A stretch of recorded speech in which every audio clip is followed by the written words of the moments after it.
અમદાવાદ જિલ્લાની આખરી મતદાર યાદી પ્રસિદ્ધ 49.12 લાખથી વધુ મતદારો સાથે લોકશાહીના પર્વની તૈયારીઓ કરાઈ તેજ। અમદાવાદ જિલ્લા કલેક્ટર અને ચૂંટણી તંત્ર દ્વારા મતદાર યાદી ખાસ સઘન સુધારણા ઝુંબેશના અંતે આખરી મતદાર યાદી સત્તાવાર રીતે પ્રસિદ્ધ કરવામાં આવી છે। આ નવી યાદી મુજબ અમદાવાદ જિલ્લામાં હવે નોંધાયેલા કુલ મતદારોની સંખ્યામાં 49.12 લાખના પાર કરી ગઈ છે। ચૂંટણી પંચના નિર્દેશાનુસાર હાથ ધરવામાં આવેલી આ સુધારણા પ્રક્રિયામાં હજારો નવા યુવા મતદારોના નામ ઉમેરવામાં આવ્યા છે, જ્યારે અવસાન પામેલા કે સ્થળાંતરિત થયેલા મતદારોના નામ નિયમ મુજબ કમી કરવામાં આવ્યા છે। જિલ્લા ચૂંટણી અધિકારી દ્વારા જાહેર કરાયેલા આંકડા અનુસાર કુલ 49,12,000થી વધુ મતદારોમાં પુરુષ અને મહિલા મતદારોનું સંતુલન જળવાઈ રહ્યું છે, તેમજ ત્રીજી જાતિના મતદારોની નોંધણીમાં પણ વધારો જોવા મળ્યો છે।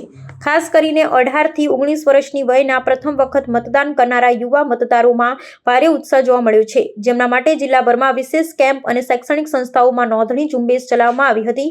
આ આખરી યાદી હવે તમામ મતદાન મથકો, મામલતદાર કચેરીઓ અને ઓનલાઈન પોર્ટલ પર નાગરિકોની ચકાસણી માટે ઉપલબ્ધ કરાવી દેવામાં આવી છે। વહીવટી તંત્ર દ્વારા મતદારોને અનુરોધ કરવામાં આવ્યો છે કે તેઓ આ યાદીમાં પોતાનું નામ અને વિગતોની ખાતરી કરી લે। જો હજુ પણ કોઈ લાયક નાગરિક નોંધણીથી વંચિત રહી ગયું હોય તો તેઓ સતત સુધારણા પ્રક્રિયા હેઠળ ફોર્મ ભરી શકે છે। આ આખરી મતદાર યાદી આગામી સમયમાં યોજાનારી સ્થાનિક કે રાષ્ટ્રીય ચૂંટણીઓ માટેનો મુખ્ય આધાર બનશે।